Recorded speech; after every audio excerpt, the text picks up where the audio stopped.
our brand of comedy brings up issues like that, subtle, because I think you know as well as I do that humor is a way to the heart, because you can tackle any issue, but when you're laughing, it's different.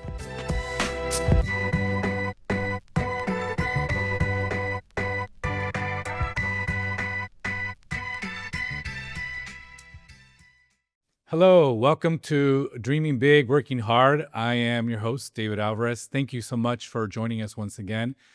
Today, I have a really special guest. I have the opportunity to have someone who I've been wanting to have as a guest, and I'm really honored that he's joining us. Macedonio Arteaga is our special guest today. I've known Macedonio for about 30 years now, quite some time, when I was a teenager, and we'll get into that history a little bit, but it's really an honor to have him. He's been working with young people, at least since I've known him for the last 30 years. He's really passionate about our youth, about empowering our youth, about working with our youth in non-traditional ways that can help uplift them. And he's been doing that with many, many kids throughout San Diego County over the years. He's an artist, he's a poet, he's a performer.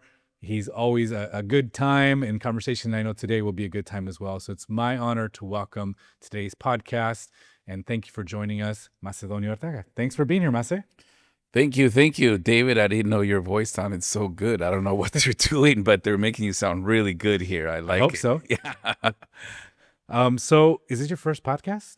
No. Oh, okay. No, I maybe my sixth or seventh. Oh, yeah. okay. Yeah. Not that special then. No, I'm sorry. So why I could lie and say it's my first. Why have people invited you to the podcast? What's your story?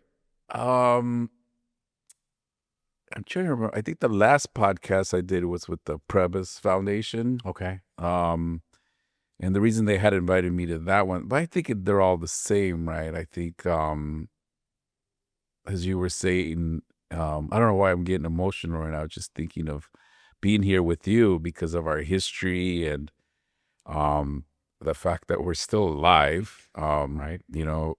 Just last week, a really good friend of mine passed away from 51 years old of a heart attack. So I'm still kind of like in that stage where, I'm really grateful, but just kind of knowing like, man, The clock is ticking. the clock's always, it started ticking the moment we came out of the womb, But I think, first of all, I'm honored that people want to hear me talk. And it's because of what you were saying, David, my commitment I never thought it was a commitment. It was just something that we did. Mm-hmm. Right. And now as I'm getting older, I keep hearing that word like commitment. I'm like, wait, I never really thought about that. I committed to helping young people or working in the community. It was just something that we do. And it was embedded in us. My parents embedded it in me. My college professors embedded it in me. And, we just wake up in the morning and this is what we do. It's not something we really think about. It's interesting you say that because I obviously get asked the question, why did you get into politics? And it's sometimes difficult to answer that because certainly I didn't study for politics. I didn't take any even political science classes in college. Yeah. I didn't have any political mentors whatsoever. I mean, Barrio Logan, you never saw politicians in that community. So it's easy to tell how I got to it, but it's hard to say like what exactly brought you to it. And I think you're saying something that really is, as you always do, resonates with me, which is there's a commitment to something because of all the things we've been blessed with. It's certainly all the sacrifices. In my case, I always talk about my parents' immigrant story.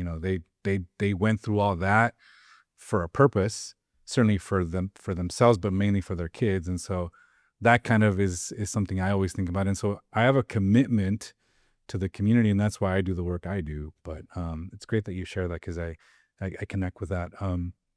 Tell us more about what that is. I mean, I've known you in different capacities and roles as recently as last year. Now you're retired officially. Sort of, But yes. Sort of, well, from your full-time Yes. job, contractual job. Yeah. You were working in our schools, and gosh, I now have a high schooler, and you actually happened to, your last year was her first year of high school at the same high school. So that was kind of cool. So you worked with kids in schools, you worked with kids outside of the community. You've, again, done performances, theater, art, all sorts of spaces, but always an empowerment of the community through the use of non-traditional sources of healing. Mm-hmm. That's the best way I could describe it. Yeah, and it's weird to think that theater, especially the theater that we specifically do, is a non-traditional way of healing because it's specific, right? Because we're not doing like, this play called Hair, or we're not doing classics, and you probably know this, but still the majority of the plays performed at local high schools are written by white males. Like 90% are white males, not even the white female in there. It's still written by white males. Yeah. So when we do our brand of comedy, for one, and there's stories from our community, and then we put our own spin to it, we make them funny, but there's a teaching behind them. We just were in Modesto, maybe about 2 weeks ago. We were in Modesto. We performed there in the nicest theater they have there. Beautiful space. We had a great crowd. I always ask this, and now technology, we need to get better at it. We're gonna have like a little survey that you just put your phone up and you answer it, because the QR code. That fancy word, QR code. My students are the ones that are still teaching me about technology. QR code. Because I said, how many of you, it's your first time seeing Chicana, the indigenous theater? And 90% of the people raise their hand. Mm-hmm. And I'm like, well, where did you see Chicano theater? Like, oh, we saw you perform at San Diego State, or we saw you at UCC, or we saw you in Arizona when we were students in Arizona State. And it's like, it's really sad, David, that in the year 2025, I'm asking a question I started asking 30 years ago. It's the same answer. It's the same answer. Yeah. It's interesting because I was just having a conversation with some students earlier about being first-generation students. I was a first-generation student almost 30 years ago, and the same things that I struggled with, they're still struggling with. Yeah, I mean, it hasn't changed. Yeah. It's really deceiving. For some reason, people think that there's change and things are changing, and they're not. Mm-hmm. Actually, our numbers are even lower now for males, for Chicano males are lower now than ever in the history of. But nobody really talks about that, in the sense like we're going backwards. Mm-hmm. So our brand of comedy brings up issues like that, subtle, because I think as well as I do that humor is a way to the heart, because you can tackle any issue, but when you're laughing, it's different. It's different than you laughing about something, a topic, instead of me lecturing you. Nobody listens to lectures, right? And so a lot of the stuff that we have written,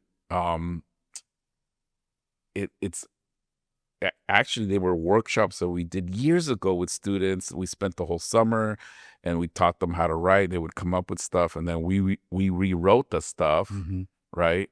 We've published our own book. We've rewritten the stuff. We perform it all over the country. We're starting to write new material now. I want to ask you about that iterative process, because most people don't know what it takes to put something together, a performance. But before I ask you about that, I want to ask you, I didn't even get a chance to allow you to introduce, it's Teatroezcalli. Oh, yes, we're talking about. So tell me about Teatroezcalli, how it got started, and where you are today. So when I was in junior college, I went to see a group called Culture Clash. Oh, remember Culture Clash? That's what got me into theater. Huh? Yeah. And I went to UCSD. I was at Mesa College. I went to UCSD to watch them, and I was mesmerized, David. Like I don't even think I took a breath. You know what I mean? I never blinked. I was mesmerized. I'd never seen anything like that. And I was like, oh my God, I want to do that one day. Mm-hmm. Right. And I didn't know how to write skits. I didn't know how to do, I was funny. I've always been funny because my father, I'm literally a reflection of my dad, one of my uncles, my favorite uncle, who, they taught me to be funny. Mm-hmm. Everything was humor, and I'll tell you a story about my dad at the end about, he passed away a couple years ago, and his last line was hilarious, you know, and the last words were really, well, I'll tell you now, this is how humor came to me through my dad. When he was passing away, I knew he was going to pass away that night. They already told us, you know, and I'm walking out the door, and he's like, hijo. And I turn and I stop and I said, ¿Qué papi? He goes, bañate, cabrón. You know, Last words. With his last words, Shower. take a shower, you little beep. Yeah, I won't cuss on this podcast because I have a tendency to drop some words every now and then. But yeah, those are his last words. Literally, those are the last words that my father said to me. So that tells you what kind of man he was. Mhm. Even at getting ready to cross over, he was still funny. Yeah. You know, and if I have an opportunity, I'm going to be the same way because we don't know how we're going to die. You know what I'm saying? But if I'm laying on some bed, I'm just going to be cracking jokes the whole time because, you know, it is what it is, Yeah. you know? So you inherited that, I inherited it. but you never really, it's sort of like, I always say this, you don't see it, you can't be it. So until you saw it Wow. with Culture Clash, then you realize maybe this is something I can do. Is that when it really, or were you doing like little performances in the clubs at the high schools? I know there's like drama clubs and that. No. Stuff. So you didn't do No. that. Well, actually, in high school, I did. We had a talent show one year when I was in high school, and I was a terrible student. I never passed a math class in high school. I never read a book in high school, but they had the talent show club, whatever, the talent show for the whole school. A friend of mine, we did a Cheech and Chong spoof, you know. So he was Sancho and I was Pancho, which is like, God, I'm so embarrassed to talk about it. So he had a shirt, it said Sancho pointing to me, and I had a shirt that said Pancho, and it was pointing to him. So nobody really knew who was Sancho or Pancho, but it was like this Cheech and Chong thing, and I just like kind of came up with the sketch, you know, and the students loved it. Like I would go into some of my classrooms and I would see like kids wrote on the desk or like Sancho loves Pancho, and it was like we became like little celebrities on campus. Okay. And then after that, it was like I stopped doing it because I graduated or I left high school. I wouldn't say I graduated. But they got You moved on. They got rid of me. So I knew it was in me, right? But it was Culture Clash, and I watched them, and I was like mesmerized. And then I got some students together. My wife, who's still my wife to this day, Alicia. I said, hey, let's start our own comedy troupe. She's like, what the hell? What are we gonna do? Like, let's just do it. Her and I went out to dinner one night. I wish I still had these napkins, David. We wrote 4 sketches on napkins when we ate. I was like, oh, I have an idea. And she had a pen, and we took napkins and I wrote them on there. We still perform those skits today. We still perform them. Wow. I wish we had those napkins. Yeah. You know, getting the chills right now. And that's how we started. We just started writing sketches, like watching Saturday Night Live. But we made these like Chicano versions of what we saw. So have you ever taken any actual like lessons in any of this, whether it's writing or no, you just go with the flow? I just figured it can't be that hard, you know. Yeah. I'm already crazy, so I just write it on paper. And I did take a class with Jorge Huerta at UCSD. Okay. But we're already a performing group. Yeah. We already had been performing. Refining. Yeah. So he actually, when we published our book, he went over all the octos with me, and then he gave me some notes. He helped refine it so the book was clean and ready, and I just made some changes to some of them. Yeah. But yeah, so I did take one, but it was later in the ball game. Sure. Yeah. And when was your first performance that you can remember? I know exactly what it was. It was the Chicano Latino Youth Leadership camp here at San Diego State. My friend Joe Lara and all the founders of Ezcalli started like a camp here at San Diego State for students. And they asked us to perform, and we're like, you know, God, are kids even gonna laugh? Or this is probably the last time we'll be performing. You know? What year was that? Geez, I want to say 94. Okay. 96. 96. Okay. 96. 96. 98? I don't know. It's been about 30 years now, so I'm terrible at math. Yeah. What is 30 years back from It would today? have been 95. Yeah. 95, 96, around there. Yeah. Yeah, I still remember the first skit we ever did. We'll never perform again. It was so stupid. It was a Juan Gabriel song that we came out to. My friend got dumped by some girl, and then the Juan Gabriel song, that hasta que te conocí.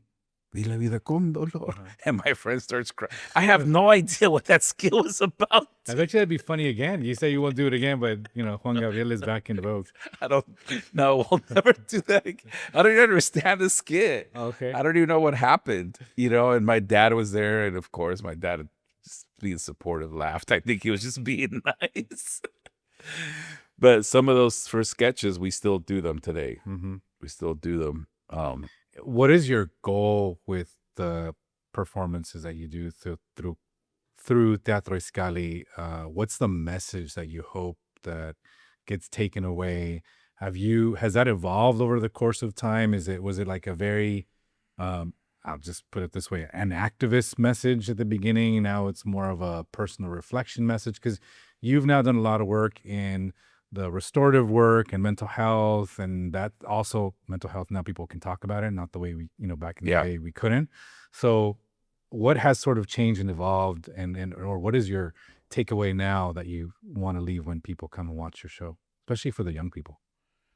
I don't think it's changed too much, because again, society hasn't changed at all. You're making me think about something. We did the Mañanitas breakfast, the big one at the Civic Center. Yeah, we performed there, and it was the first time that we ever performed a skit that wasn't written by us. We did a Luis Valdez acto. They asked us, "Can you do this Luis Valdez acto?" We're like, "Yeah, we've never done anything." And one of the reasons, not because we don't want to do Luis Valdez or Culture Clash, we feel it's important for to write our own material.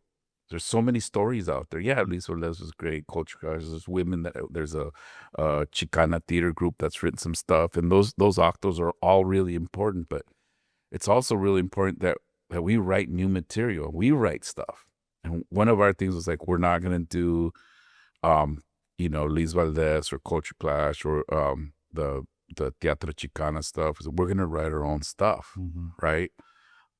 Not out of disrespect to them, it's actually out of respect from being inspired for them to write.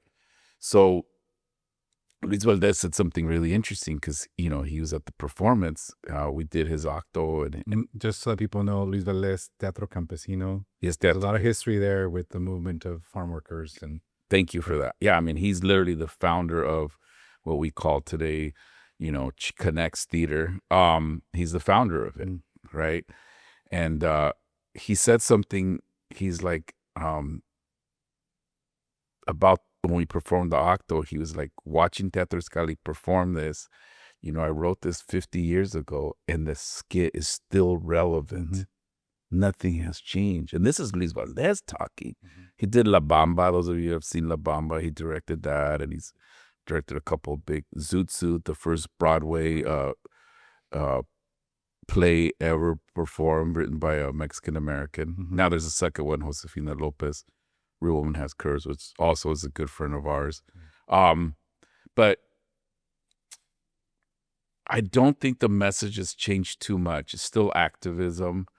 There is a little bit more, maybe throw a little bit of some mental health stuff in there for people to be more conscious of it. But it hasn't changed too much. Was it at the beginning with you and Alicia, as you drew up those first sketches on the napkins, about you wanting people to see themselves in the arts and in theater? That's it. Yeah, that's it. That's 100% it. And like I said, we just did a Modesto, and it's like 90% of those people don't see themselves on stage. And we had a guy that drove, I don't know how far Modesto is from San Francisco, maybe like an hour, a couple. He drove all the way down to watch us perform. And he watched us here in San Diego. He went to school here. He goes, Masa, I'm going to be honest with you, man. I was crying the whole time. And I said, why, dude? We're a comedy troupe. You're not supposed to be crying. You know? It's sad to see you up there. Yeah, I'm like, dang, yeah, that's pretty depressing. No, he was like, it was a good cry. He goes, but all the issues that we just mentioned, that he has to drive 2 hours to see us because it's nowhere to be seen. To see himself reflected. To see reflected on stage. And David, I shouldn't be here telling you that we're a freaking novelty, bro. That I shouldn't be saying that. No. But if we like stopped right now, where are you gonna see something like us? Yeah, nowhere. You're not. Yeah.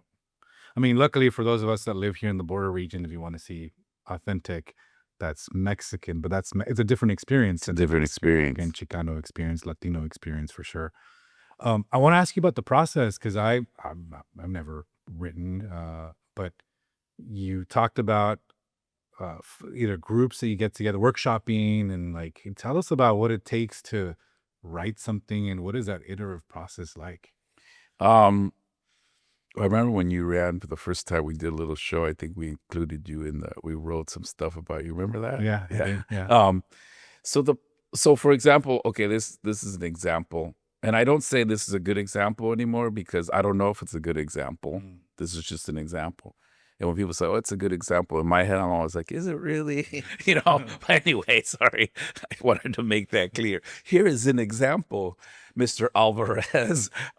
So the example right now, we're seeing all these ICE raids and what's happening in our community. So boom, we have a topic now, ICE. Now, you could just off the top of my head, I'm just literally writing it right now.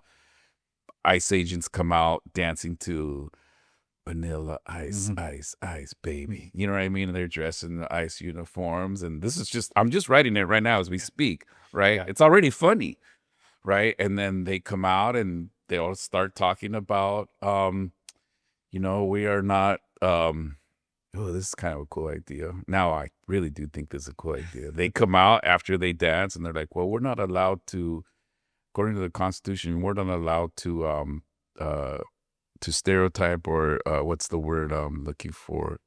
To discriminate or stereotype, or racially profile. Racially profile, you right? Words, but apparently you can't. Yeah, so here's the kicker, right? They come out after they're well, we're ICE agents and we're not allowed to do this according to our Constitution. And now Uncle Sam comes out and he's like, actually, you are allowed to do that now. Like literally a guy dressed up as Uncle Sam, and they're like, oh, well, actually, we are allowed to do that now, and so see, now you're taking a very serious topic that's really impacting all our communities of color, whether you're Asian or Latino or Afro-Latino.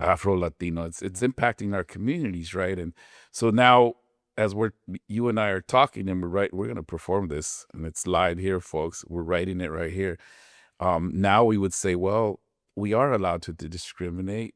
You want to also think you want to take this to the extreme, because comedy is an extreme of something, right? So now Uncle Sam came to life, or it could be Abraham Lincoln or whatever.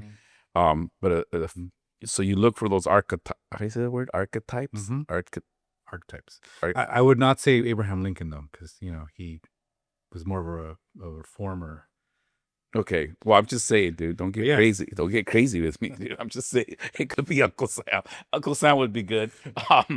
So now we're like, oh, we are allowed to, discriminate or go based on the color of your skin. And so then you just show images of like the most racist images you could think of, like a Mexican with a sombrero. And they're like, well, if they're carrying a pot of beans, we need to stop them, right? Because we all carry pots of beans. Yes. I have one. So the carne asada. Yeah, I have a pot of beans outside. And if they're, you just go on the stereotypes that are so stupid. So you always have to think in the extremes, right? The extreme of comedy. And then you start fleshing out the sketch. And then like usually what happens, I would say I'm like the main writer, like right now, right? I just literally wrote a skit in front of you. Then I'll bring it to the group, And I say, oh, this is what I started working on. Mhm. So they're like, instead of Uncle Sam, why don't you do? Yeah, Yeah. exactly. And then they'll come up with their own ideas and like, oh, I could play this. Oh, what about this? I'm like, oh, I love it. I love it. And I was, no, that's really stupid. Shut up. You know what I mean? So we start figuring out, and then it starts to grow. Yeah. And we create it. So ultimately, it's still co-created. I don't want to give myself all the credit, but the ideas do come from my brain. My wife has written she has a really powerful octo about I don't think you've seen it because it's fairly new. She's at Chicano Park, and she's a chola, right? And then she's talking to the Virgen de Guadalupe mural. Yep. And the Pachuca comes to life. It's the older generation Pachuca, and she was talking to her about the ice raids, and they took her friend on the trolley, but it's in a different language because now you're talking about Pachuca slang, and then you have like a Chicana little homegirl from the barrio slang, but it makes her very human. Right. But you're also learning the history. Maybe like she's in a zoot suit. The woman, well, why is she wearing a zoot suit? So now you could do your own homework. Oh, that's a Pachuca, and she's talking to Cholita and what's happening in the community. I don't know if you've seen that one. No, and the role, the cultural iconic role of the Virgen de Guadalupe across That's another generations, huge. right? It's a big There's image, history there. right? Yeah. So thank you for bringing that up. But I wanted to ask you about the content, because now we're living in a world where a foundation who may want to fund some of the work that you do is being threatened for their 501c3 Yeah. nonprofit status from the federal government because they're funding something that is talking about ICE. Yeah. Right? Like, could you even write that skit? I don't know, in a day like, times like we are in today, which is unheard of and unbelievable that we're even asking that question. But Well, can I? Yes. And are we going to do it in San Diego? Yes. It's already done. We literally created it right here. So we're not going to stop out of fear, and yes, some people may not like it, but the majority of the people that are coming to watch us but there will be, I have to, my world, or me as an individual besides the theater group, I'm in a broader community now. We're larger foundations. I'm sitting at the table with some of the biggest funders in the country, not just San Diego, right? I'm sitting with people, that are conservative. And yeah, some of them in the past came to see us perform. And there was one, I won't say who it was. They were supposed to give us $50,000. They came to our show and they're like, we're not going to give you a penny. And I was like, why? And it's like, well, we don't like the way you portrayed this character. And it was long story short, it was a white girl, like one of those, like, oh my God, like people of the color. I'm like so scared of them, And but after a year, I met with this person again, and Trump got elected that first term, and they saw like what was happening in America for the first time. And they called to meet with me again, and they gave us the $50,000 because, like, well, it's weird to say that everything has its duality, right? And having this administration, it's kind of helped other people see what we grow up with, the realities that we grow up as brown and black people in this country. I mean, you certainly have seen people become much more aware, Yeah. and conscientious about it. And I think people are genuinely trying to find how they can be a part of the solution that maybe they thought of the problems that perhaps existed. So I would agree with you there. But as you said, like when you started, not a lot has changed either, right? So there's so much more to be done. So I want to ask you about, obviously, Teatroezcalli continues, the performances, all of that. What's something else that you personally now, with all the time you have in retirement, want to accomplish? What is like a legacy you want to leave? Because now I'm now in my 40s, and now I sort of start thinking a little bit about that. I'm sure you now think about what do you want to leave as a lasting legacy, not for yourself, but at least the way I see it is for the community, so that it can be better with whatever we leave. Where are you going, either with Teatroezcalli or you yourself with other work that you want to do? Well, with the theater part, I definitely want to pass it down to the next generation. We have trained a lot of young people that perform. Actually, when we went to Modesto, one of the young people that learned from us from high school, he performed with us. He drove over from. He's at some college up there, the Slugs, the one that has the Slugs. UC Santa Cruz. Yeah, he drove over and performed with us. We have another young person who's in New York, and sometimes the last couple of years, we've actually done more shows out of San Diego than we have. We haven't really done anything in San Diego. We're performing outside. No, I haven't seen you in San Diego Yeah, in a while. yeah, we've flown her from New York to perform with us. And you know what, David? Right now that I'm talking to you, it's so weird. Like we get like they'll call us and like, yeah, this is how much, and we're getting like real money, and we can fly somebody from New We York, can and afford to fly somebody to New York. and everybody gets their hotels. We pay for everybody's dinner. We give everybody a stipend. We never started it for that reason. It was like never crossed my mind. It was just there's a need in our community to see ourselves on stage. And now it's like, I'm not going to tell you how much I asked for, but I asked for a good chunk of change because we deserve it. We deserve it. To a real theater company. Yeah. I mean, yeah. And we just got, I was telling you earlier, we got a couple nice little grants from California Arts Council. We've been getting grants for a while. We got another one. We want to start teaching the next generation, even though we've been doing it for a while. But my legacy, as you're saying, is like, I want to say maybe 3 years from now, I want to be sitting in the audience and watching the next generation perform our skits. Yeah, it's good. It's making me cry. Damn. Yeah, because I'm 57, David. I had cancer 2 years ago. Right. You know, and it's like, my wife's like, well, if it happens, great. If it doesn't happen, it doesn't happen. But I'm at the point where it's like, no, it kind of has to happen. You know? I mean, it's like people like that drove from San Francisco to come watch us. And there was a few people that seen Chicano theater. They only had seen us. You know? So it's like, no, we have to pass this on. We have to give it to the next generation. It can't end with you, for sure. It can't end with me. It's been too important to the community in so many ways. And man, now generations, we can say, of people, of families that started when there were kids like me, teenagers, when we first did this, to now we have our own kids. We want them to experience this because, as you said, their life experiences still are very similar, and they still don't see themselves in the spotlight or in performances, whether it's mass media or not. It's not happening.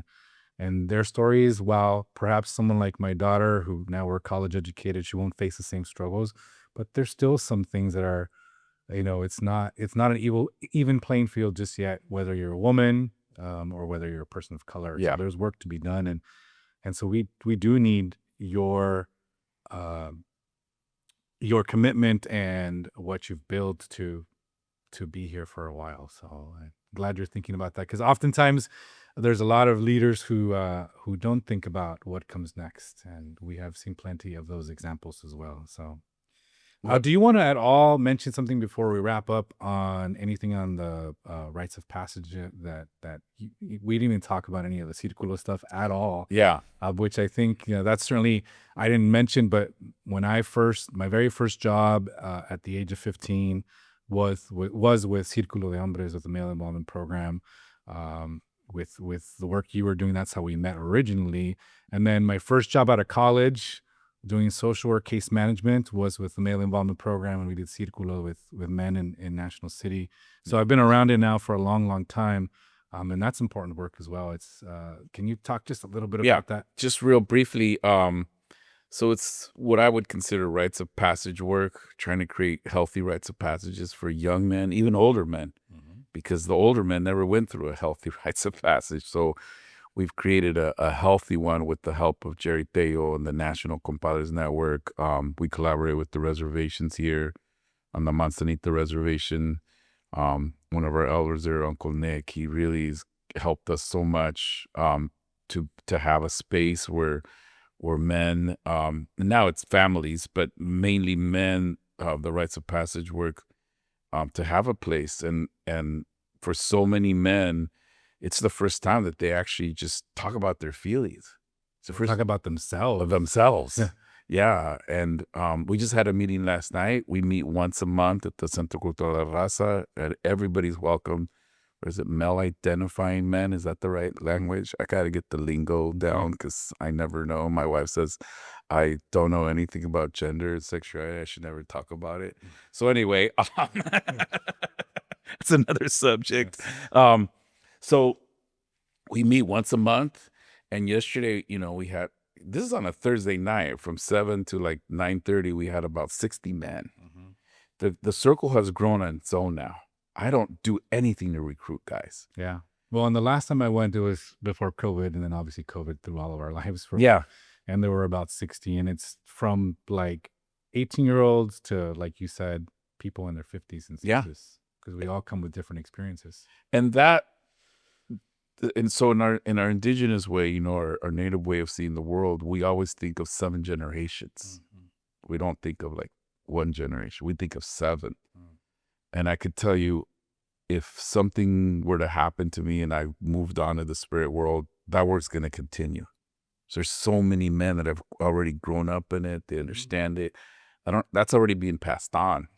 It's separate from the theater. That's passed on already. It's done.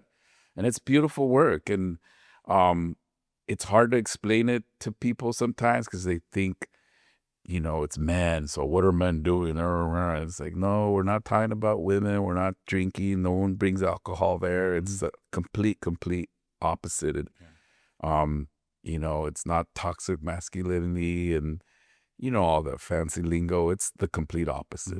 But I wanted to end by telling you, like yesterday, like we were in circle and you hear how many men now are talking about, I'm seeing a therapist. And it's normalized in our circle now. Yeah. And we honor that. We're like, hey, brother, I'm glad that you're seeing a therapist.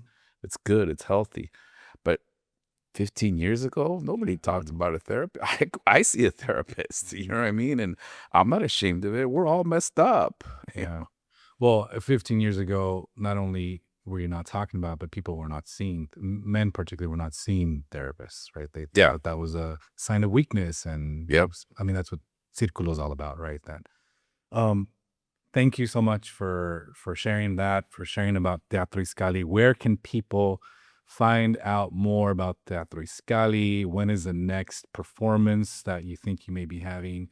Where will it be? How do we get more information? So we're old, so we need to update all of our social media stuff. And we have a young person now that we've actually hired, so he's going to start helping us. And to be honest, too, after the pandemic, obviously just completely stopped. We were actually performing in LA the night that everything was shut down. March 20th or something. Yes, we drove home, dude, listening to the radio, and they were saying everything. It was the creepy. I'm getting the chills. It was the creepiest feeling. Yeah. And we wondered, like, we were performing, right? There's a lot of people there, maybe about 400 people there. And nobody stayed. Like usually, like they take pictures with you and like, and it's fun. And everybody left. I was like, oh my God, were we that bad? This has never happened to us. So they all got the message. Yeah, they all got the message on their phones, and we had no idea, bro. And then someone's like, nah, you guys got to get out. And I was like, why is everybody rushing us? They're like, they're shutting the world down. I was like, what the hell? It was the creepiest drive home that, I mean, I don't know if any generation will experience that ever again. But so after that, I'll end here. After that, the pandemic kind of took a toll on all of us. I was diagnosed with cancer. My father died. There's other health issues within our group. One of our main actors was a cancer survivor as well. And so we're kind of getting back on our feet, and I'm excited, man. I'm ready to go. I would like to kick something off at the Centro Cultural just because it's kind of like our home base, and then start doing some more shows around San Diego, the colleges again, and here at State, UCSD. Yeah, and we'll recruit some people, and I'm gonna write that octo, dude. Yeah, I'll write it on the planes on my way to Europe. That's right. You're going away for a couple of weeks. Well earned, deserved time with you and Alicia. Thank you again for Thank you for being here, for sharing the story. It's an important story to share, and for being a voice for people who are feeling certain things that we may not know how to express them, and then we see them on stage, and it's like, oh, you identify with it and you Yep. connect with it. So I have to say one last thing. yeah. This is the first podcast I did in cussing. Oh, really? Yeah. Even we cussed at Previs Foundation? Oh, yeah. Kind of a big deal. Cussed it up right there, but they edited me. They're trying to scare them to give you money. Well, Yeah. Again, thank you. You are on Instagram. I did verify that. Yes. Teatroezcalli. You can search you guys up, and hopefully your new young person will post more information. Yes. But we look forward to seeing the next performance, hopefully really soon. I can't wait to be there and actually take my kids who haven't had a chance to see you yet. Yeah, So that'd that'd be be cool. fantastic. Thanks, Macedonio. Really Thank appreciate you. you. Always great to have you. Great to talk about all of this work, how we can really talk about who we are as a community through the arts, how healing can happen through different ways, how conversations need to happen in our communities and in our families, and how people in our community like Macedonio are really leading that change and being part of that conversation so that we can all feel like we belong. And in moments like these that we're living in, we all need to feel like we belong. So it's really been an honor to share with Macedonio. Please join or if you're listening for the first time, join the social media handles at Alvarez SD. Follow, subscribe, all those things. Leave comments, any questions you may have. We check those up on those and get it to our guests. Once again, thank you so much for listening. This is Dreaming Big, Working Hard, and I'm David Alvarez. I appreciate you all being here.